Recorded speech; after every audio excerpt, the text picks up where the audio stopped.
What's up, YouTube? It's the Action Figure Grader coming back to you with another market update, this time for vintage Kenner mint on cards. I've got one or two mint and sealed box items, non-action figures like diecast or something like that.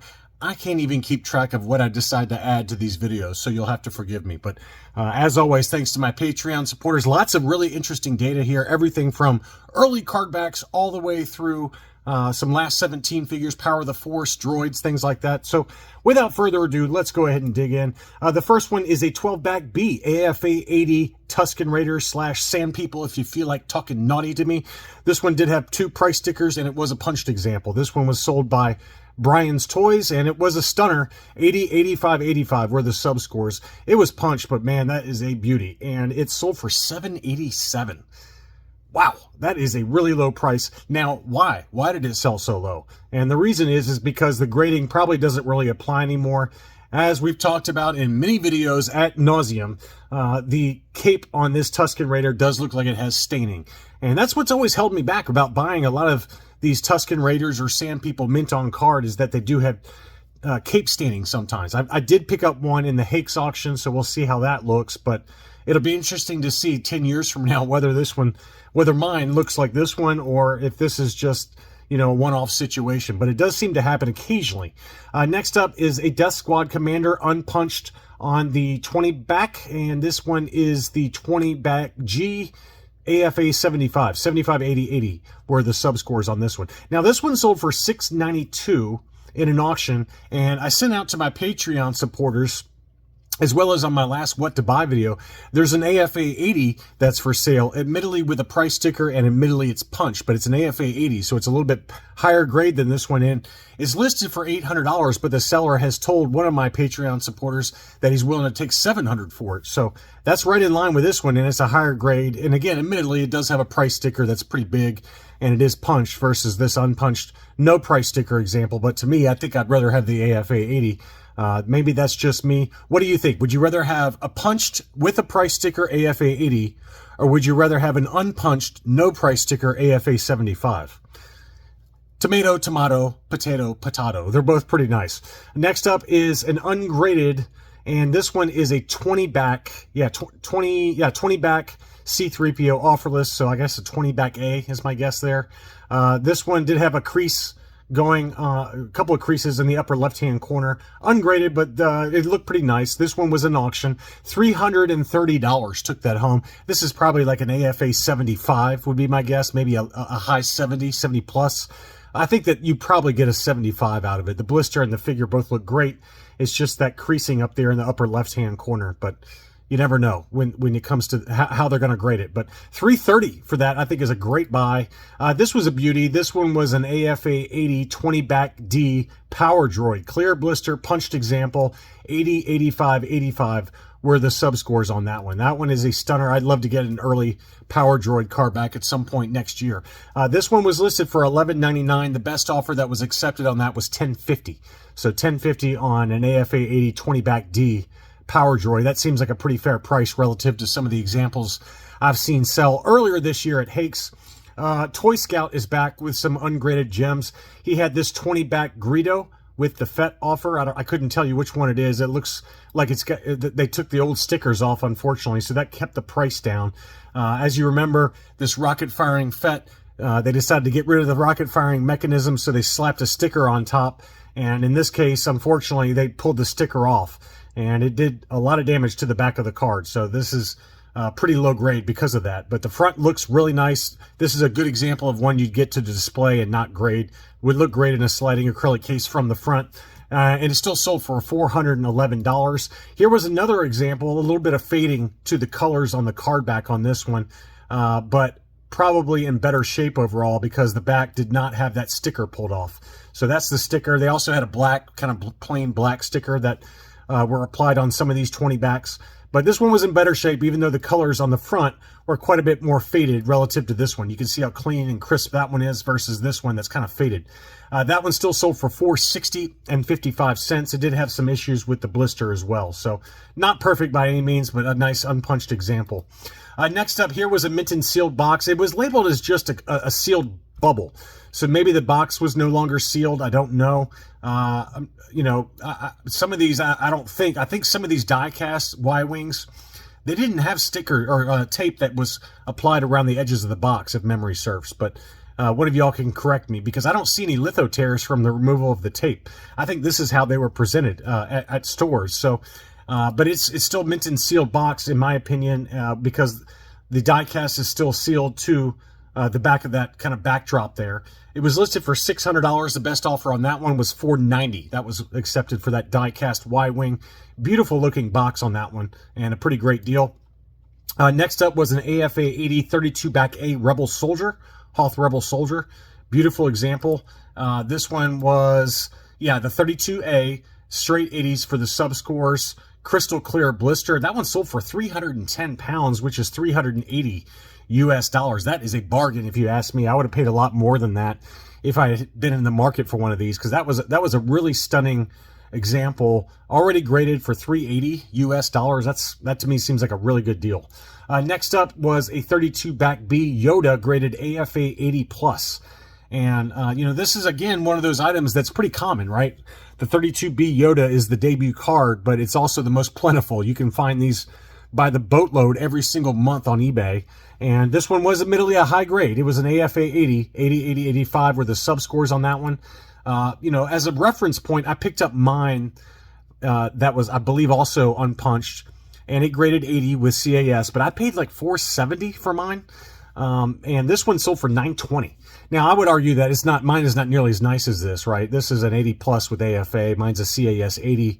And I did have a little ding on the stem of mine. But, you know, that's a lot of money, $920. But we have seen some really high-grade examples that sold for a lot of money here recently. So that 32B Yoda continues to be a pretty good investment for those of you who are in the market for one. But again, you can find one, maybe not as nice as this, but you can find them on eBay for $400 to $500, I would say. Maybe an 80 quality, not 80 plus quality, but I'd say 80, you know, maybe a 75 plus quality for $400 to $500 very easily. So just keep that in mind as you're bidding. But if you got to have the really high grade examples like this, you're going to pay a little bit more money for them. Next up here was a 48B Yoda with the brown snake. Pretty cool to see that one. This is not something that pops up. The brown snake on the ESB card backs. It did have a ding on the blister there, unfortunately, but some litho damage in the upper right-hand corner as well. But it was unpunched. It says the 48B, but it's missing the sticker. So I don't know if that litho tear in the upper right is where the 48 Revenge of the Jedi Admiral Akbar offer sticker was, because I don't see any. Well, never mind. I take it back. There's a little damage right here, and it's not showing up great here. But if you look right there at the bottom of Yoda's little sack there, or I guess that's Luke's sack where he had his snack and his flashlight, but you can see where that sticker was removed. It's got some litho damage. So this is the 48B where it had the Admiral Akbar sticker, but it's missing the sticker on the front. So that's a shame. And that's probably why it sold so cheap, because it had a clear blister, and, you know, again, it's hard to find the brown snake Yodas on the ESB card backs, but about $400 took that one home. But again, this is the kind of item that would be perfect in a display case. I think because the sticker has been removed, it would not be gradable. Not that you'd have to grade it. I'm just, you know, giving you reasoning wise, because that sticker was removed in the lower right-hand corner. Next up, we had that Transition Kenner Canada. And one of y'all pointed out that on the back, the sticker was removed on the back. So there was a Return of the Jedi transition card up in Canada where they took old ESB stock and they slapped on this Star Wars Return of the Jedi sticker that you see here. But unfortunately, I didn't notice this when I put it in my What to Buy video, but well, one of y'all pointed out that the reason there's that litho tear is because somebody removed the sticker, the Return of the Jedi sticker, on the top of the back of the card. So again, this is not something that's gradable, but it's still pretty awesome. It's a very, very hard to find item. Now, I would wager if that sticker had still been there in the current condition it was in, you could take this price and probably triple it. I would say it probably would have sold for over $2,000. But because that sticker was removed on the back and you had that big litho tear there, and it also looks like it had a little writing on the proof of purchase. You see that 131 in the proof of purchase there. So that's handwriting there. So all of those factors combined to keep this price down at $710. But, you know, still, it's a very rare item. These transition cards are very, very pricey. and in near mint condition where there's no damage like that or handwriting on the card. I've seen them, even for secondary characters, go for $1,800, $2,000, really, really big money in the Facebook groups. So pretty cool to see it sell. But again, this is a display piece, not a gradable item. 710 took that home. Next up was that Mint and Seal Box Tauntaun. I had that in my last What to Buy video. That one sold for $391 on 33 bids. Another really good buy. Given the condition of the box. It was in really great shape overall. It did have this kind of price sticker that was unfortunate, but this is the open belly Tauntaun. You can see Luke peeking out there. I thought they smelled bad on the outside. $391 though, plus $8 shipping. I would have paid that all day long. That's a really, really good buy. Next up, I had several of you reach out about this one while the auction was in process, and I was way off on my price. Several of you asked me, what is this worth? It's a 65 deck B made in Mexico Biker Scout. Clear blister, obviously, since this is the Lily Letty version. AFA 80, 85, 80. Now, for a reference point, I paid $387 for my ungraded example on Hakes earlier this year. And this one sold for $680. That's a big number. I was expecting $500 at the top end, maybe $550 if you're being really, really aggressive. And clearly my numbers are way off. That one sold for $680 plus another $28 shipping. This was in the Netherlands. So that did not stop the bidding though. It's a really nice item. It's not like it's super rare though. I mean, these were pretty plentiful. They were made for the US market, but they were made down in Mexico. You can see in the lower left-hand corner on the back of the card there, it's got the made in Mexico. This one did not have that factory punch through the back of the card. That is common for a lot of these made in Mexico for the U.S. market. But that was a stunner, don't get me wrong, but it was a punched example. AFA 80, $680 took that home. Big number. Next up, another Lily Letty. This one is the 79 back C with the free Anakin offer with Lumat inside. So again, all Lumats were made in Mexico. You can see figure made in Mexico towards the bottom middle there by the proof of purchase. They were made for the U.S. market. They were made for Lily Letty card backs. They were also made in Kenner, Canada. But this was a nice example. It did have a little bit of card curl, as I pointed out in my What to Buy video. It still sold for $285, which I thought was a good buy. That's a really good deal. It did have some torso discoloration, very slight to Lumat, which is common. 80, 85, 85 were the sub-scores. I would argue that the figure sub-score of 85 doesn't apply anymore because that torso has discolored, as does happen with Lumat. But still, $285 for that, plus $12 shipping. I think that's a price I'd pay all day long. Next up, I got a couple of Tri-Logo. This was a beautiful squid head Tri-Logo at auction. Only one bid. It was listed for $245.95, and it did sell. But this was a beauty. I was really contemplating buying it and grading it because I got a UKG 80%, but it's a punched example. And the OCD in me wanted to buy this one because it was unpunched. But I decided that was kind of overkill. I mean, just be happy with what you got, John. But this was a really nice example. Blister was in fantastic condition. This would grade 80 or 80 plus all day long, if not 85. But $245, I think, was a very fair price for that. This one I'm confused by. This was a Kenny Baker signed pop-up R2-D2. And it was listed as mint on card. It did have the Miro Meccano small blister there, but it looks to me like the blister has either been reattached or it's pulling away from the card bag. You can see the white all the way around that blister there. So maybe I'm wrong, maybe it's just dust, but to me it looks like that pop-up R2-D2 blister is pulling away. But as is appropriately labeled in the auction description, it is the Miro Meccano small blister type. This is not the Palitoy Tri-Logo blister, to my knowledge. But, you know, this side of the blister looks fine. It's just the other side of the blister, you can see right there, where it looks to me like it's pulling away or has been re-glued back, a reseal. So, to me, it looks like a reseal. That's my personal opinion on it. But to each their own. It still sold for 775 euros. It was signed by Kenny Baker, unpunched. Pretty cool item either way. I'm not, again, it's not like I'm saying it's a drastic overpay. $826. You're basically getting the cost of a near mint plus pop-up R2-D2 plus Kenny Baker's signature on an awesome card. Slap some blister support on it, get it preserved, graded with CAS, just the figure grading, and then you're done. But to me, I think it is truly a reseal. It's not a mint on card, but I think the price reflected that.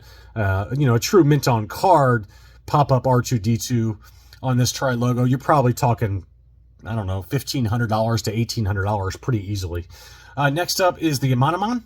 This one is on the Power of the Force card, unpunched. Pretty nice looking example. That one sold for $501 in an auction. Toy Scout also had this Barada, again unpunched with the kind of UFO hole punch there at the top, but very light blister yellowing, but it did have a big ding in the upper right hand corner of the blister. That one sold for $361, another very fair deal. You know, loose graded Baradas are $250, so you're paying $361 for a mint on card, even with that blister ding. I think that's a good deal.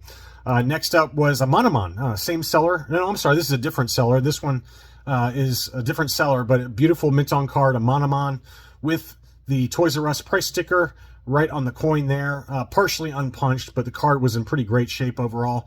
Did not look like it had any cracks to the blister, which does happen. It looks like that's just the inner tray for a Amanaman there. So pretty good example. I think that would grade an 80 all day long. That one sold for $518. I've seen them sell as high as $600 for, you know, AFA 75s on Facebook. So that's a pretty good buy there. Next up, we had the AFA 75 Plus Imperial Gunner. This one was an unpunched example. It did have some sticker residue in the upper right-hand corner. Pretty heavy yellowing, pretty heavy edge wear on the left-hand side, but 75, 80, 85 were the sub-scores on that bad boy, and that one sold for $450. Pretty good deal on that one as well, $450 plus $20 shipping. And then finally, we had a Kenner Canada La Guerre des Etoiles, partially unpunched Droids R2-D2 pop-up saber. What a beauty. And I think this one also did not have any cracks to the blister. Let's see. Unpunched, card back, spider vein. It did have a hairline crack, so I take that back. A hairline crack on the right edge from the base of the bubble to the corner. So even a mint on card, you got to be careful with these. And my concern would be on buying one of these with a hairline crack. You can see the crack right there. There it is on the left-hand side there. So my concern would be buying something like this and getting it shipped from Canada or even New York, where this one was, is that blister would just shatter in shipping. So it's a big concern. But even, you know, if you're going to pay this kind of money, to me, I think you'd pay that kind of money for one that without the crack. That's my personal opinion. But it was the harder to find Kenner Canada version. And those do command a significant premium versus $950. 50 bids on that one, so lots of action. But I would say that if it didn't have that crack, you're probably talking, I don't know, $1,400, $1,500. And then for the US version without any cracks, that $850 to $950 range is about right. So someone was willing to pay up to get that Kenner Canada card. The card was in gorgeous shape. It's a shame that it had that blister crack, but very cool piece of Kenner Canada history there. I love that example. So anyway, just some more mint on card, mint in sealed box items that sold here recently. For those of you out there looking, I hope you enjoyed this video. Please consider subscribing if you're new to the channel. Thanks again, and I'll be back soon.